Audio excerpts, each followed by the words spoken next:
Caminos del Viento. Voces y silencios de los derechos humanos.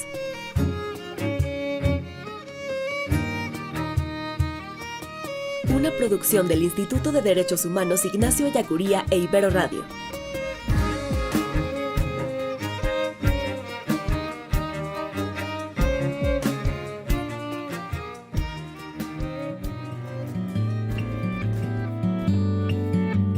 Bienvenidas y bienvenidos a Caminos del Viento. En el marco de la plataforma Guayacocotla Puebla, conformada por el Instituto Oriente de la Universidad Iberoamericana Puebla y el proyecto Sierra Norte de Veracruz de Fomento Cultural y Educativo, en el episodio de esta semana presentamos un programa especial desde Radio Guayacocotla, La Voz Campesina, con un espacio de reflexión sobre derechos humanos y violencias y el análisis de temas como minería e impacto ambiental, la educación en tiempos pandémicos y el avance de la militarización en el país. Les invitamos a seguirnos en redes sociales. En Facebook nos encuentran como Instituto de Derechos Humanos Ignacio Ellacuría y Medios Universitarios Ibero Puebla, y en Twitter como @ibie-iberopue y @iberomediospue. Recuerda que también puedes sintonizarnos todos los miércoles a la 1 de la tarde por Radio Choloyan 107.1 de FM. Mi nombre es Cuauhtémoc Cruz Isidoro y en esta ocasión los dejamos con el equipo de Radio Guaya.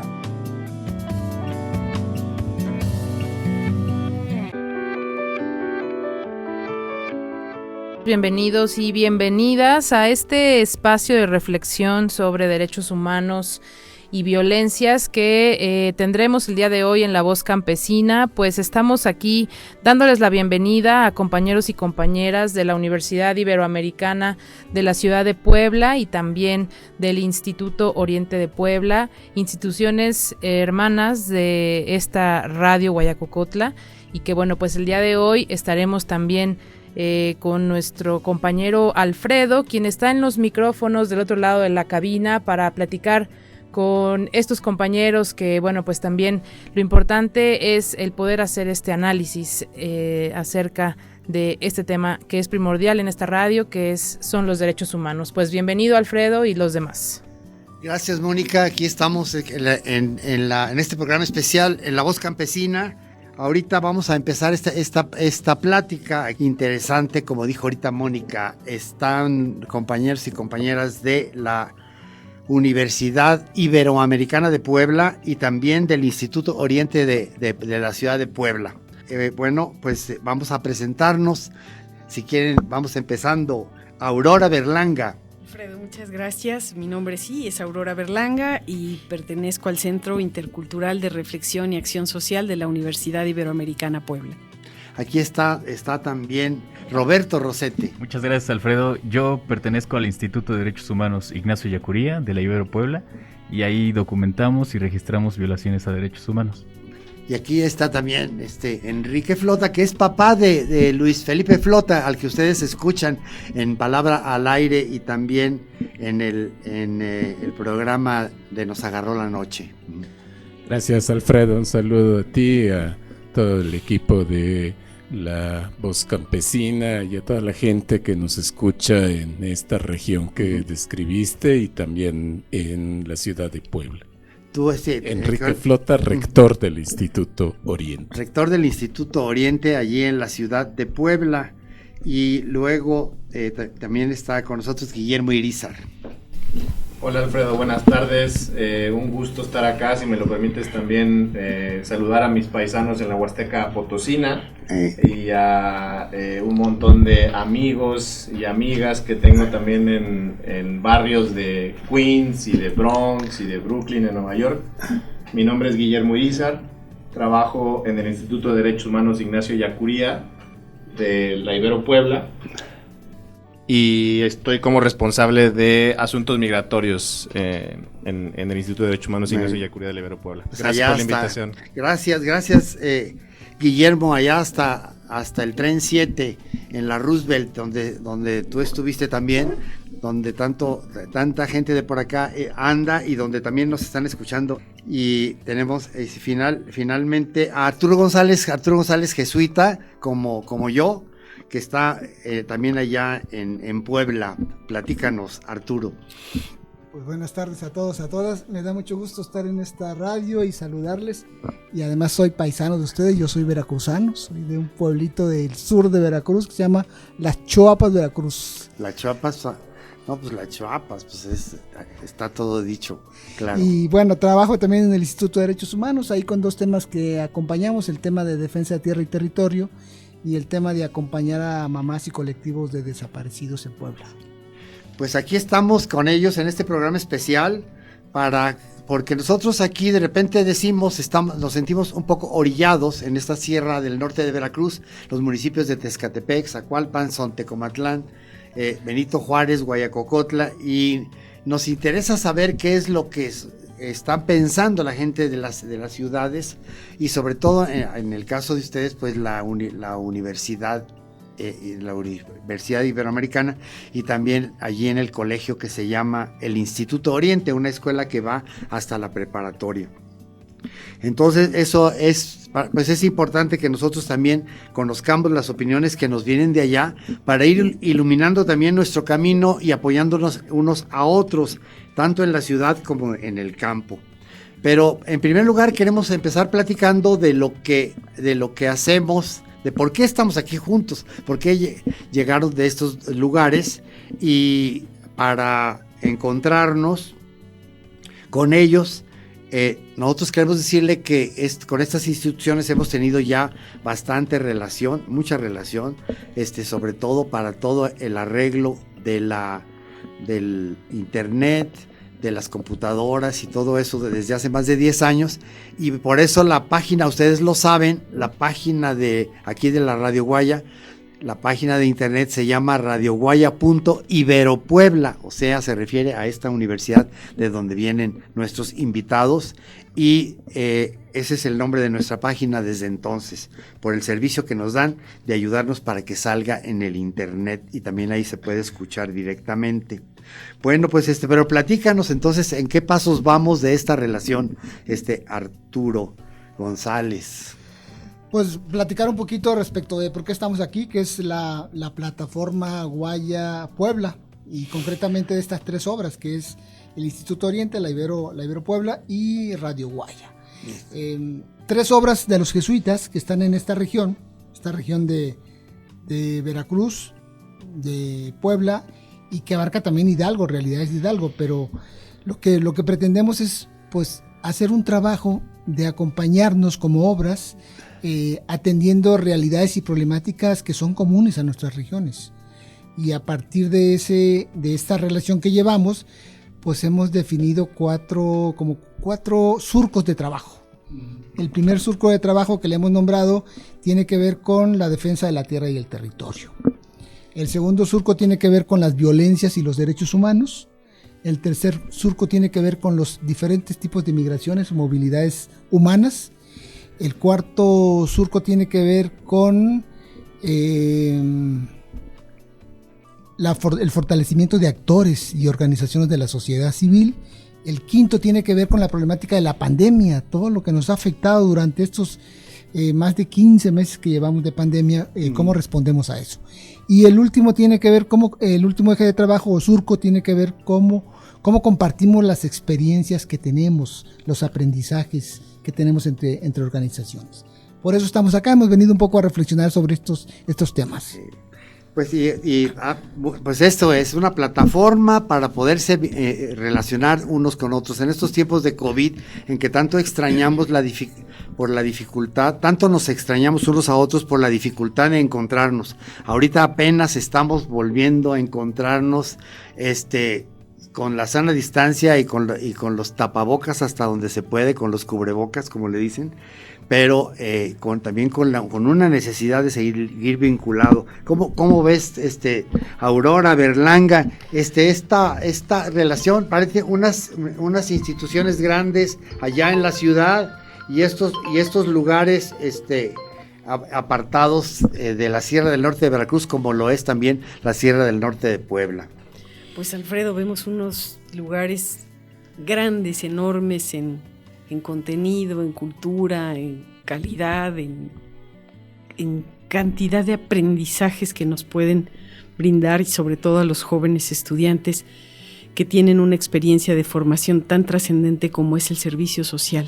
Uh-huh. Los chicos y chicas que vienen desde sus saberes profesionales a comunidades como estas, vienen a aprender de los hombres, de las mujeres, de los niños, de los ancianos que conforman las comunidades, porque es solamente juntos que podemos encontrar la mejor manera de hacer bien lo que nos toca hacer. Entonces, para nosotros es un privilegio poder tener esta experiencia de contacto con la realidad y poder mirar con otros ojos la realidad del ejercicio de las distintas profesiones, pero que solamente tienen sentido si esos saberes y conocimientos se ponen al servicio de los demás. Y a eso venimos, a aprender de ustedes y a compartir un poquito de lo que aprendemos en las aulas universitarias. Compartiendo, sí, bueno, y cuando dices esto de ese servicio social, pues queremos decirle que de aquí de esta Universidad Iberoamericana y también del Instituto Oriente, pues han venido. Luego ustedes se acuerdan mejor que a veces que nosotros mismos quiénes son los que han venido, nunca se les olvida, ¿verdad? Y sobre todo los extrañan cuando dejan los micrófonos para regresar de nuevo a sus lugares. Pero bueno, pues ahí está Luis Felipe Flota, que llegó justamente del Instituto Oriente. Por segunda vez está aquí participando actualmente. Llegó Mónica López Cuétara, que también estuvo en el Instituto Oriente y en la Universidad Iberoamericana. Estoy pensando en Renata, que también se acaba de ir, y así algunos otros que han hecho el servicio social. Aquí está uno que seguramente ustedes se acuerdan, aunque a mí ya se me había olvidado, que es el Cuauhtémoc, ¿verdad? Que vino ahora de visita por toda la nostalgia que siente de esta tierra donde hizo su servicio social. Él sigue en la Universidad Iberoamericana y aquí estuvo también. Bueno, entonces vamos a empezar a platicar un poquito así, a como vaya saliendo el tema. Pero una cosa que es importante es aquí en este lugar se ha sufrido mucho de la ambición en estas sierras, la ambición primero de los caciques y después de empresas que tienen la ambición de meterse en estas tierras. Por eso nosotros decimos que la situación de esta sierra y de la Huasteca es de abandono, pero también de agresión. Y estamos pensando en dos temas. Uno, en el territorio que ahorita, como muchas comunidades saben, está amenazado por la minería de las empresas. Con este tema vamos empezando, ¿verdad? ¿Cómo ven ustedes este problema que aquí se ha manifestado por la ambición y los engaños de la minera La Victoria, que así se llama y luego uno no sabe si es su verdadero nombre, y por otra parte, en otros lados también se está dando? ¿Quién quiere opinar de esto? Roberto. Gracias, Alfredo. Roberto Rossetti. A mí me gustaría conectar esta idea sobre el abandono, las agresiones de las comunidades, precisamente desde la perspectiva de derechos humanos. Dos de las obligaciones estatales, es decir, del gobierno en sus tres niveles y ámbitos, tienen que proteger y también que respetar los derechos humanos. Es decir, ante las violaciones por particulares, en este caso de empresas, deben prevenir que las mineras, por ejemplo, ejerzan intimidación, hostigamiento hacia las comunidades en lo colectivo o hacia las personas en lo individual. Y entonces, una de las herramientas que tenemos ante ese tipo de agresiones o hostigamientos es la documentación de estas violaciones de derechos humanos, que es una de las cosas que precisamente intercambiamos y platicamos hace rato en la plataforma, que suena muy técnico, pero en realidad solamente es el registro de cómo el Estado o los particulares nos afectaron en nuestra dignidad, ya sea nuestra persona, en lo físico, en lo social o en lo psicológico. Hay ciertos pasos para registrarlo de forma en un documento como tal, para que después, cuando queramos hacer una exigencia, ya sea social o jurídica, ante las autoridades competentes o ante los medios de comunicación, tengamos todo bien articulado y escrito y tenga mayor impacto esa denuncia. Yo creo que esos serían los aspectos que podríamos destacar. No sé si mi compañero Sí, y es que aquí somos muy buenas gentes, ¿verdad? Estábamos diciendo que Minera La Victoria se metió en la cañada de donde sacan el agua para la comunidad de Canalejas de Otates. La gente se dio cuenta, pero ya no se hizo nada más. Hasta el otro día que la gente bajó de nuevo, limpió unos numeritos que apuntaron sobre una piedra, pues para ir registrando y qué quieren decir esos numeritos que dejaron allí como una marca de esa minera, sin pedir permiso a la comunidad. Sí, una cosa que vamos viendo en otros lugares a partir de experiencia que vamos conociendo de otras mineras que han entrado en muchos estados de México, bueno, y del mundo, vemos que llegan las mineras, sobre todo la minería de gran escala de las empresas, que llegan no solamente a llevarse lo que hay en el subsuelo, sino destruyen los ecosistemas, destruyen la tierra, destruyen el agua, destruyen el bosque. Y en el estudio que hizo el Observatorio de la Ibero Ciudad de México, nos mostraba que no solamente llegan a llevarse los recursos, sino que hay una serie de fenómenos que aparecen con la minería y sobre todo con los megaproyectos, como es la violencia misma, como son enfermedades en la población, como puede ser la destrucción también del tejido social, porque llegan a dividir a las comunidades. Entonces yo diría, teníamos que tener mucho cuidado y pensar en cómo nos defendemos colectivamente frente a esas amenazas que están ahí, sí, y que son reales. Ajá. Enrique Flota, ¿cuál es tu meditación sobre este punto? Yo creo que de las muchas cosas que tenemos que aprender de los pueblos indígenas, una tiene que ver con este tema de la minería. Para las empresas, la tierra da riquezas, da mercancías, da productos que se venden y se compran, y entonces la lógica es la lógica de la explotación. Para los pueblos indígenas, la tierra da vida. Es una relación vital la que se establece entre los pueblos y la tierra, y por eso la cuidan, por eso se preocupan por su existencia a largo plazo, por eso la tratan correctamente. Esas dos lógicas son las que chocan cuando la ambición de extraer metales para generar riquezas destruye los entornos. Ahí se está en la lógica de la riqueza, de la ganancia. Los pueblos no tienen esa relación. Los pueblos quieren que la tierra siga siendo el lugar vital en donde crece su cultura, crecen sus relaciones, da para que vivan, y eso implica un respeto a la tierra, un cuidado de la tierra. Pues esto que es muy bonito escuchar esto desde personas que viven en la ciudad, pero que han justamente observado la vida de los campesinos por el interés y el deseo de apoyar también en estos lugares. En este mes de junio, pues la gente estuvo sembrando y vimos cómo en todos lados, en el Pericón, el Papatlar, en Amajac, allá en Cicatlán, estuvieron sembrando con mano vuelta, pero al mismo tiempo, antes de plantar la primera semilla, se le pide permiso a la tierra, porque la vas a herir al meter la coa, y entonces siempre hay ese respeto al que tú te refieres, tal vez, ¿verdad? Es el respeto al que tú te refieres, y es muy, muy bonito que esta conciencia del respeto a la tierra va creciendo, al revés de estos que ni siquiera se fijan, con el pretexto de que es mina, que no es a cielo abierto, sino que son agujeros, no se dan cuenta que están desbaratando toda la red de manantiales que está debajo de la tierra.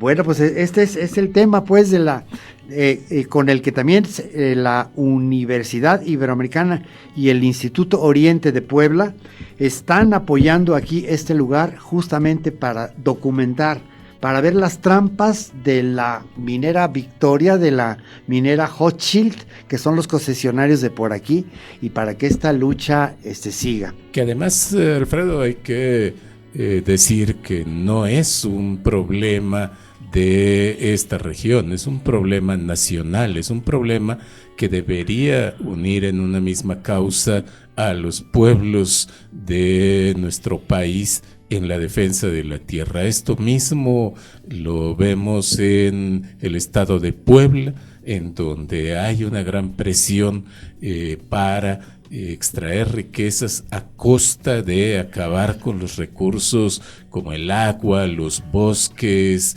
la agricultura que da para comer a las comunidades. Sí, pues está el intercambiar el daño que ya se ha experimentado en otras partes es lo que pretendemos ahorita advertir con esta plática. Por eso vinieron también los de Iztacamastitlán aquí, ¿verdad? Para decirnos estamos resistiendo frente a las minas. Por eso vienen los de Jalamelco acá en el estado de Hidalgo para decir estamos resistiendo en contra de las minas de manganeso. Lo saben los de Xocohuite, que dicen las ganancias no van a ser para nosotros van a ser las pérdidas, y sobre todo si nos quedamos sin nuestro mayor fuente de vida, que es la mejor agua del mundo, que es el agua de las peñas. Bueno, pues seguimos entonces. Ahorita hay algo que, son son instituciones educativas, la Universidad Iberoamericana y también el Instituto Oriente de la Ciudad de Puebla, aliados en esta plataforma con La Voz Campesina y con el Comité de Derechos Humanos Sierra Norte de Veracruz. Y entonces aquí el planteamiento, lo que a nosotros nos ha impresionado mucho es que aquí en las comunidades, porque como no hay internet, como no hay teléfono, como la luz falla a cada rato, como además el programa que llegó desde lo nacional, no es en las lenguas de náhuatl, otomí, tepehua, huasteco y totonaco, la gente dice, pues no, eso, no hubo escuela, de plano no hubo escuela. Porque además los chavitos cuando se la ponen en la tele, la confunden con el Pato Donald, ¿verdad? Y entonces piensan que es para divertirse y no le hallaron el modo. ¿Qué pasó en Puebla, verdad? ¿Cuál es la idea que tienen ustedes, pues, de este año de escuela, como dicen, a distancia, ¿verdad? Virtual, no presencial. La palabra es de Guillermo Irizar.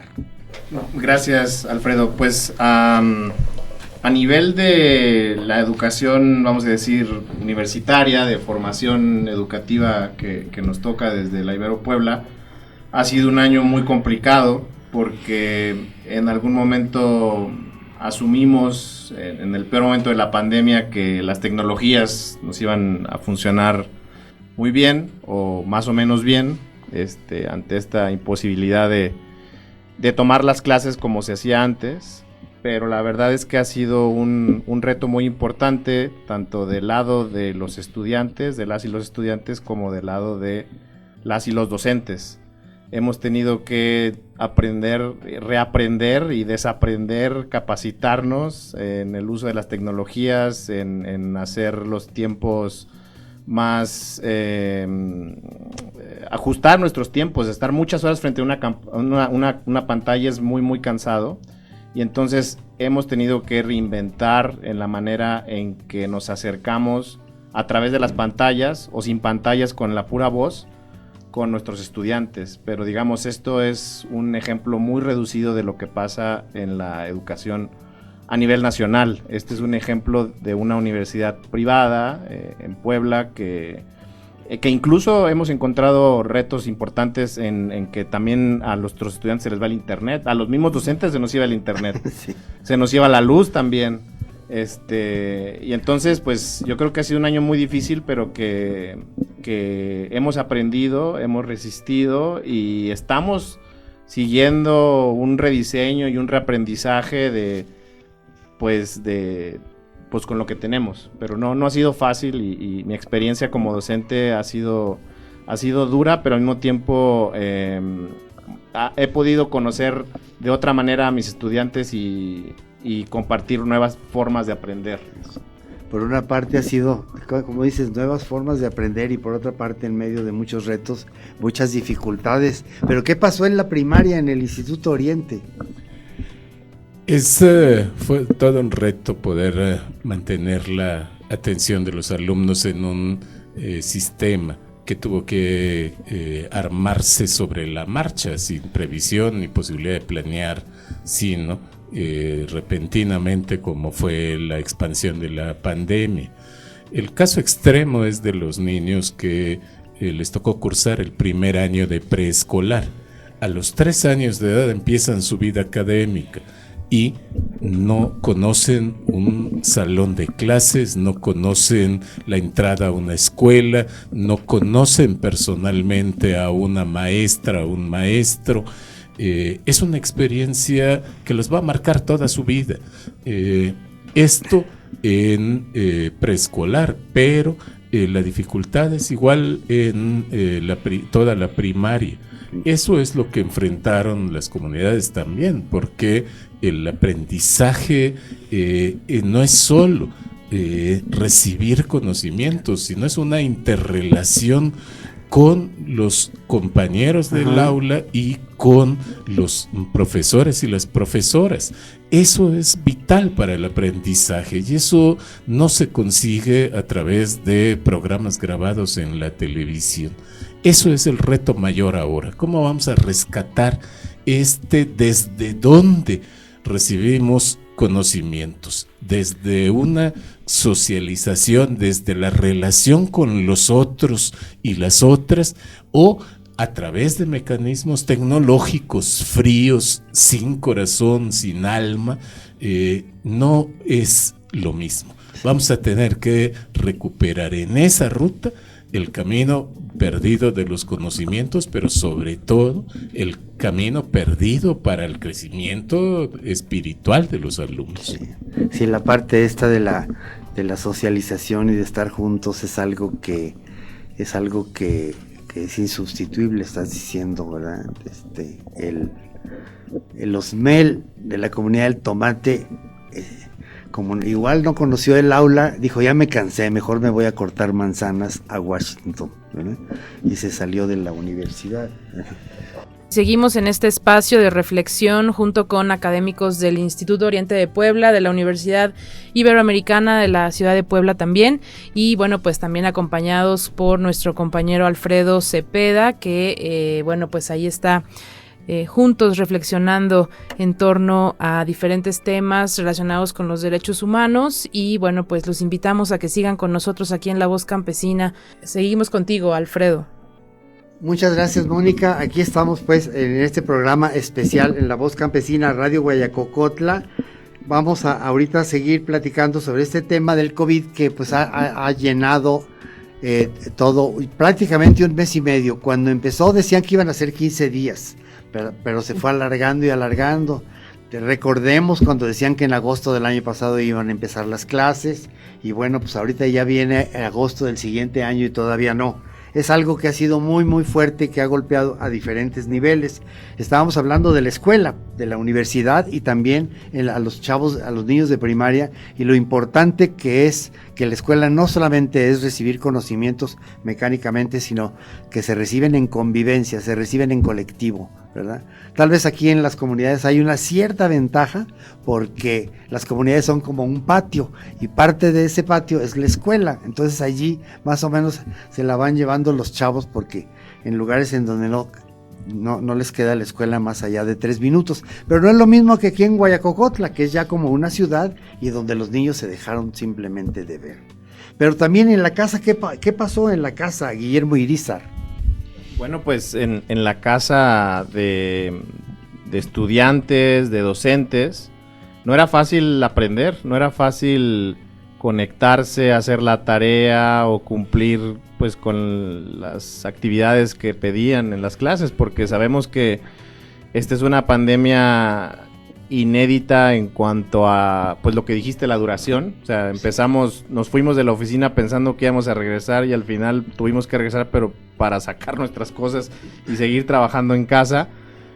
Y pues sabemos, ahorita lo comentábamos, que nuestros estudiantes y nuestros compañeros docentes y demás, y compañeros administrativos estaban pasando por momentos muy difíciles por la pérdida de un familiar a partir del virus, de la pérdida de un trabajo, las situaciones de estrés, de violencia familiar asociado a esto de las presiones que había por seguir viviendo en un mundo que nos parecía muy desconocido, en un mundo en el que traemos máscaras y en un mundo en el que pues no sabemos cuándo va a terminar esta historia, ¿no? Y cómo va a terminar, y en el que vacunarse pues es un acto de fe, pero un acto de fe que también tiene un respaldo. Estaba leyendo recientemente que el 99% de las muertes en Estados Unidos por COVID eran por personas que no tenían vacuna. Ajá. Entonces, digamos, también ha sido parte de la labor docente recordarles a nuestros compañeros, a nuestras compañeras y a los estudiantes pues que esto no ha terminado, y que si tienen la opción de tener una vacuna pues que lo hagan, ¿no? Porque es algo que vale la pena por ahora intentar. Sí, pues aquí esa es la recomendación que se estuvo dando a través de la radio, y aunque como tú dices creemos en eso, es porque mucha gente le metió pues cabeza para sacar esas vacunas y la experiencia que hay de las otras que ha habido antes. Entonces pues sí, que sí ha sido una arma para ir disminuyendo esto. Y pero hablemos también de los protocolos. ¿Qué aconsejaron ustedes en las casas para que desde la escuela, desde la universidad, para que en las casas hubiera protocolos, como dicen ahora, procedimientos o modos de cuidarse del dichoso COVID, y también de mantener la buena relación? Porque nos llegan noticias aquí de que aumentó la violencia adentro de las casas, entre maridos y mujeres, y tal vez también por esa nueva palabra que le llaman estrés, también hasta con los niños. Sí.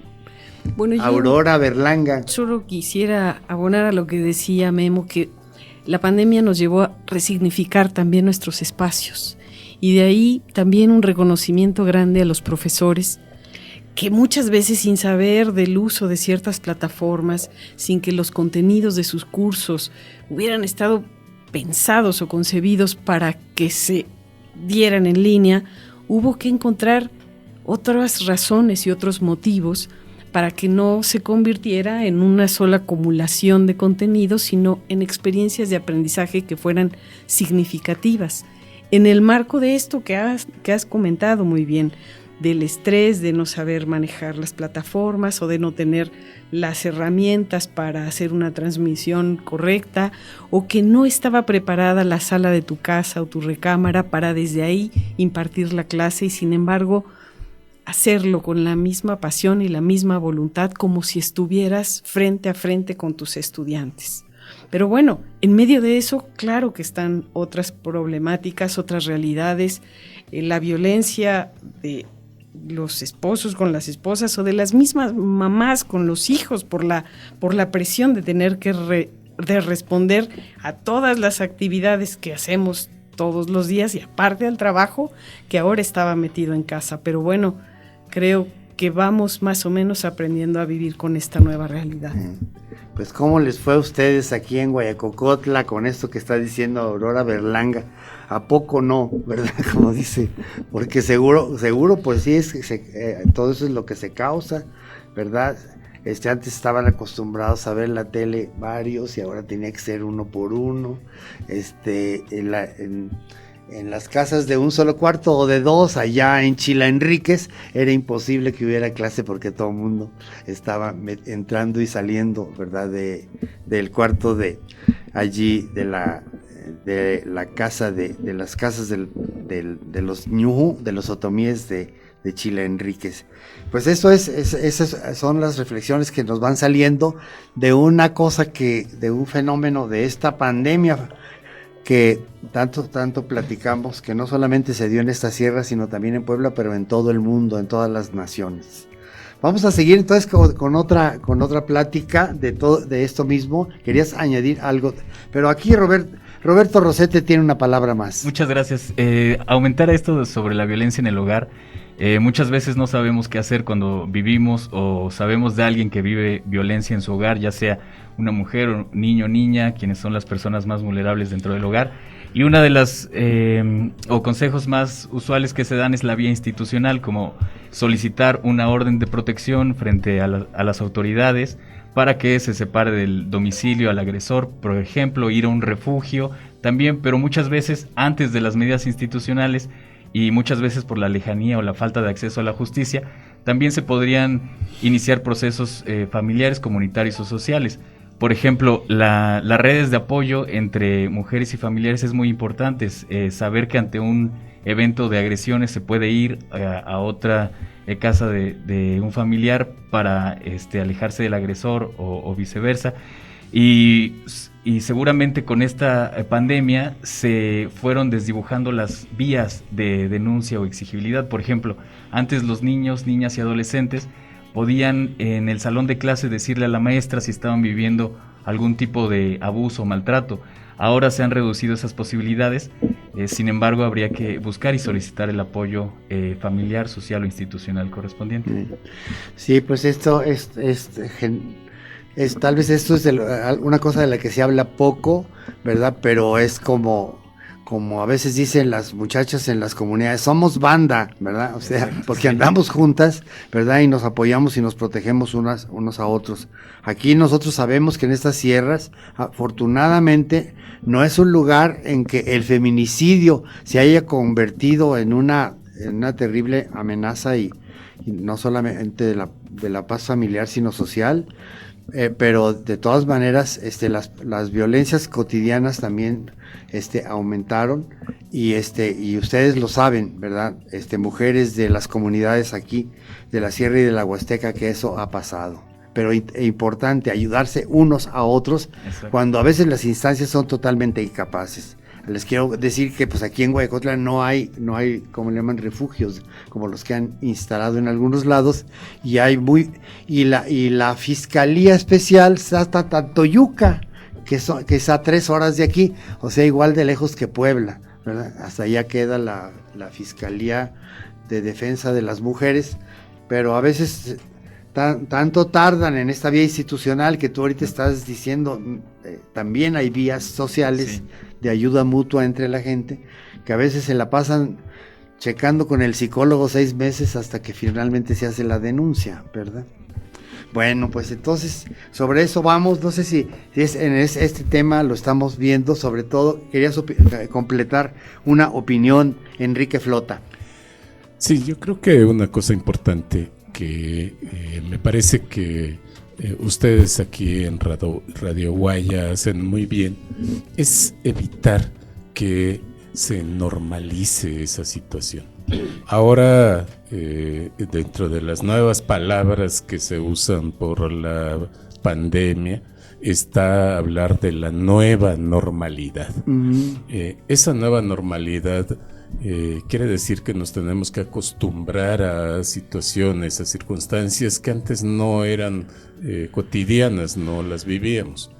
Pero ahí se puede colar también otro virus, el virus de la normalización de la violencia, que en este aislamiento las relaciones violentas empiecen a hacerse normales en la vida cotidiana de las familias, de las comunidades. Creo que eso hay que hacerlo consciente y hay que trabajar para evitarlo. Un instrumento muy eficaz, me parece, es el mensaje constante que la Voz Campesina envía a las comunidades y a su auditorio en esta línea de no aceptar que se nos vuelva normal vivir en la irritación, en la molestia hacia los otros, en la impaciencia y la intolerancia, hasta llegar a las agresiones físicas, a la violencia física. Creo que es importante rechazar, negarnos a aceptar que eso se vuelva normal en la vida social. Sí, y bueno, pues este es un tema, de la violencia en un país en el que hay 100,000 muertos al año por asesinato, 25% de ellos asesinatos a mujeres y casi 11 feminicidios diarios, o entre 9 y 11 según diferentes apreciaciones, pues es muy importante platicar esto que estamos en la forma positiva en que lo estamos haciendo. ¿Cómo la ves, Guillermo Irizar? Sí, estoy totalmente de acuerdo, y muy brevemente sobre este punto estaba reflexionando a partir de lo que acaba de decir Roberto y Enrique y tú mismo, una palabra que no es tan nueva, pero creo que esta sí valdría que la tomáramos más en cuenta, pensando en las nuevas formas de aprendizaje, a lo que nos ha empujado la pandemia, las cuestiones de violencia intrafamiliar. Una palabra a la que yo sí le apostaría, y creo que ustedes también aquí desde La Voz Campesina de alguna manera la han tenido por ahí, es autocuidado. El autocuidado ha sido muy importante para quienes pasamos muchas horas frente a la computadora, o quienes pasamos muchas horas encerrados o encerradas. Con una palabra de la que sí me alejaría sería la de la distancia social. Yo creo que más bien hay que buscar el autocuidado y el cuidado de los otros a nuestro alrededor, por estas condiciones extraordinarias en las que vivimos por el virus. Pero esa sería una palabra que rescataría de todo este reto de aprendizaje y de nuevas formas de interacción en este contexto. Alfredo, perdón, algo que quisiera decir que me llevo, yo creo que todos los que hemos estado aquí nos llevamos, es que dentro de evitar que se normalice la violencia, el énfasis que ustedes ponen en hacer visible que eso vale 2 veces más para las mujeres es importante. O sea, es una lucha cultural constante en la que de pronto nos descubrimos nosotros que pensamos que ya estamos del otro lado, fallando también en gestos, en actitudes, a veces ni siquiera conscientes. Por eso es una batalla contra uno mismo y contra una cultura que normaliza la violencia hacia las mujeres. Creo que ahí hay un gran reto y tenemos mucho que aprender de todo lo que Radio Guaya ha hecho en sus programas en esa línea. Bueno, pues entonces sobre este punto nos quedamos pensando y meditando.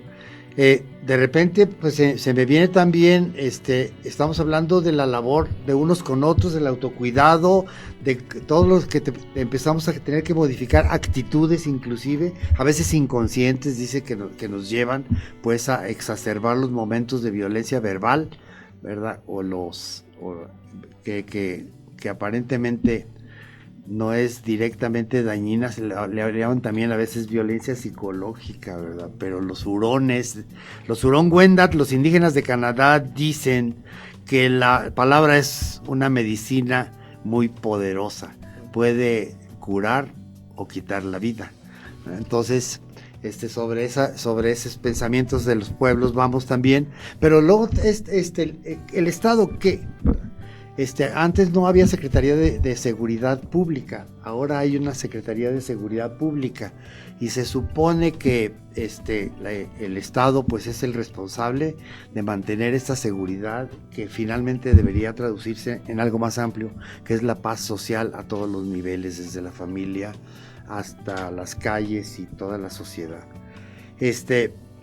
Aquí se experimentó muy fuerte la violencia de las instituciones en los años 95. Después de la Guerra Sucia, ustedes han oído hablar de Lucio Cabañas, aquel guerrillero de el estado de Guerrero y todo. Aquello fue terminándose, después vino el levantamiento de 12 días de los zapatistas en el 92 y en el 94, el 1 de enero del 94, luego se me confunde con el 92, que fue el año emblemático de la, como dicen, de los 500 años de la invasión europea, que también fue un momento importante para los pueblos indígenas. Pero luego aquí, después de la matanza de Aguablancas, en que los policías y soldados, después de la matanza del Charco, con el antecedente también de 1971, del 10 de junio, todo en junio, las 3, Resultó que el gobierno de Zedillo llenó de soldados las sierras, y aquí los tuvimos en el Pericón durante 4 meses preguntando que dónde estaban las armas y no sé qué, puras mentiras. Y después los soldados estuvieron en Agua Fría, y ahí también estaban llenando de chismes la región. Y después se fueron a la Jabonera, y ahí en la Jabonera, pegado en el municipio de Tlachichilco, igual estuvieron casi 5 años. Entonces la gente agarró como que la gente agarró una imagen de los soldados muy horrible, ¿verdad? De gente que estaba amenazando, echando mentiras, inclusive acosando a las mujeres en las comunidades, porque estaban en temporadas largas. ¿Cómo está ahorita lo de la seguridad pública, reforzada por la Guardia Nacional, Ejército, Policía Ministerial, etcétera? Entonces, a ver, ahorita empezamos. Pues en el tema, Guillermo, y luego Roberto. En el tema que yo trabajo en el Instituto de Derechos Humanos Ignacio Ellacuría, que es migraciones, y bueno, que incluso aquí con la plataforma en el Surco 3, como le decía mi compañero Arturo, que tiene que ver con movilidades humanas al interior de México o al exterior, es muy preocupante el tema de la presencia de la Guardia Nacional, del Ejército. Hace un momento justo le comentaba aquí a mi compañero Cuauhtémoc Cruz que hoy salió un comunicado de la Secretaría de la Defensa Nacional dando a conocer el número de migrantes indocumentados detenidos, lo cual me parece rarísimo porque yo no recuerdo a una instancia militar dando datos de migración. Y para no extenderme mucho, simplemente decir que en los estudios de migración, incluso de la red jesuita con migrantes Centroamérica, Norteamérica, se habla de pasar de un paradigma de la seguridad nacional o temas de seguridad pública, o sea, migración, a un tema de seguridad humana. Poner en el centro a las personas. Como bien dices, el Estado y los gobiernos tienen una responsabilidad ante la integridad, pero en el tema de las movilidades humanas no hablamos de delitos, no hablamos de criminales, a lo mucho se puede hablar de faltas administrativas, pero en realidad cuando hablamos de migraciones forzadas, pues el tema de la seguridad pública es una lástima cuando mandamos a nuestro ejército a las fronteras del sur y no somos congruentes como país de migrantes, como un país formado por otros migrantes de diferentes partes, incluso naciones indígenas que se han movilizado a través de los años para tener esta cultura tan rica que tenemos en nuestro país. Pero hablar de migración y asociarlo a seguridad es muy preocupante, y yo desde el instituto tenemos una postura muy crítica ante la presencia del Ejército y de la Guardia Nacional en labores de migración, que esperemos que se revierta en algún momento. Alguna vez decía Pedro Niken, que era del Instituto de Derechos Humanos, decía: los soldados los entrenan para matar y no dejarse matar, pero la seguridad es otra cosa. ¿Qué más podemos decir de esto? Sí, gracias, Alfredo. Definitivamente, para hablar de militarización también hay que hablar del contexto generalizado de violaciones graves a los derechos humanos, es decir, desapariciones, tortura sexual hacia las mujeres, violaciones incluso cometidas entre muchas otras autoridades por elementos de las Fuerzas Armadas. México es uno de los países con más sentencias en su contra por haber cometido violaciones graves a derechos humanos por la Corte Interamericana de Derechos Humanos. Y en ese sentido, desde hace ya casi 2 décadas, se ha impulsado en México una política o una estrategia militarizada de la seguridad pública. Eso significa que para las tareas para buscar verdad, justicia, reparación y repetición no repetición de estos hechos, se ha utilizado a las Fuerzas Armadas y no a las fuerzas civiles para esclarecer esos hechos. Esto significa, pues prácticamente dispararle escopetazos a algo que necesita tiros de más precisión, o incluso ni siquiera tiros, sino simplemente investigación o procesos de justicia restaurativa, como los que se mencionaba por la tarde, en comunidades con decisiones colectivas, por ejemplo, en los que no se necesita el uso represivo de la fuerza. En ese sentido, pues sí, tendríamos que hacer un llamado para que se fortalezca a las fuerzas civiles y no a las fuerzas militares. Sí, Aurora Berlanga, ¿qué opinas tú Perdón, de este Alfredo, asunto? es que ahora que escuchaba este recuento que hacías de graves faltas a los derechos de los pueblos originarios, me movió leer este pequeño texto del Fraiba, del Centro de Derechos Humanos Fray Bartolomé de las Casas, que dice que hoy, alrededor de las 10 de la mañana, fue asesinado Simón Pedro Pérez López, defensor de las abejas, y es como una historia que no termina, pero es que nosotros debemos ser un país que tenga memoria y repudiar este tipo de situaciones y sobre todo seguir exigiendo que se esclarezca un crimen como el sucedido en Chiapas el día de hoy. Bueno, pues así, vamos a también, este es un tema de vida o muerte, es el tema de la vida de las personas, últimamente también entre los yaquis, ¿verdad? Que están luchando para que se les respete su territorio. También hemos visto estos actos represivos. ¿Qué es lo que tú nos puedes también opinar, Arturo González? Mira, yo estaba pensando ahorita un poco el concepto de seguridad nacional antes de Salinas de Gortari. El ejército, la misión del ejército era para defendernos de un enemigo externo que nos pudiera atacar o defender. Maciosar un extraño enemigo. Así es. Y con Salinas empezó a cambiar el concepto de seguridad nacional, entendido como seguridad nacional, los enemigos que teníamos dentro del país, los millones de pobres que había generado el neoliberalismo, y por eso estaba cambiando como el concepto de la seguridad nacional. Con Calderón, con la guerra contra el narcotráfico y saca a los soldados a la calle, se agudiza toda esta violencia, ¿sí? Y ahora con la creación de la Guardia Nacional y con la promesa de campaña del presidente de que creaba la Guardia Nacional, pero que poco a poco la iban a regresar a los cuarteles igual que al ejército, y crear esta policía civil, pues eso no vemos que vaya ocurriendo. Lo que yo creo es que hay dos cosas que están atravesando la violencia. Uno, todo lo que tiene que ver con los militares han ido ganando terreno y poder en este país. Es una cosa. Y la otra cosa es como la doble moral de Estados Unidos, en el sentido de un mercado de drogas que está allá, ¿sí? Que aparentemente quieren combatir, pero con una venta excesiva de armas. Quieren hacer la paz con la guerra. Uh-huh. Entonces yo digo, son cosas que atraviesan el mismo tema de la migración, ¿no? Donde se ven a los migrantes como enemigos, a la misma altura a veces que los terroristas, y que eso justifica toda la violencia en la región, ¿no? Eso diría yo así como de...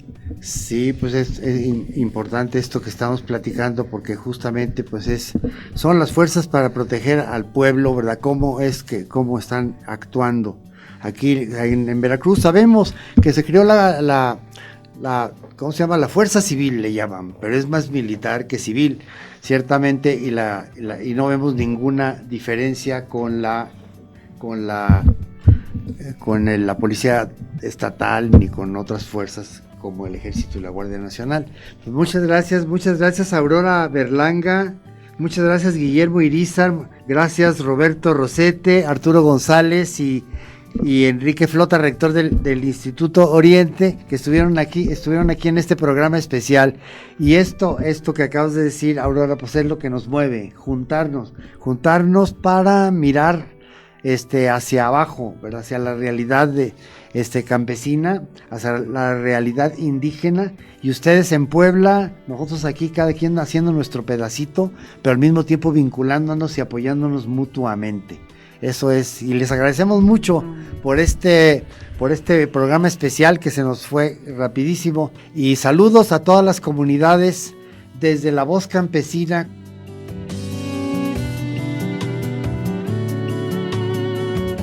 Así llegamos al final de este programa especial desde La Voz Campesina, Radio Guayacocotla, en el marco de la plataforma Guayacocotla Puebla. Les invitamos a seguirnos en redes sociales. En Facebook nos encuentran como Instituto de Derechos Humanos Ignacio Yacuría, y en Twitter como @Iberopue. También nos pueden sintonizar los miércoles a la 1 de la tarde por Radio Choloyan 107.1 de FM. Recuerden que tenemos una cita todos los jueves en punto del mediodía a través de las diferentes plataformas digitales. Mi nombre es Cuauhtémoc Cruz Isidoro, y a nombre del Instituto de Derechos Humanos Ignacio Yacuría le agradezco su preferencia. Hasta la próxima.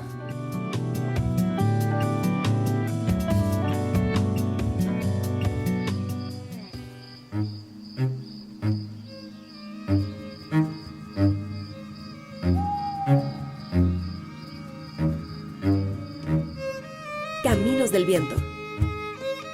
Voces y silencios de los derechos humanos.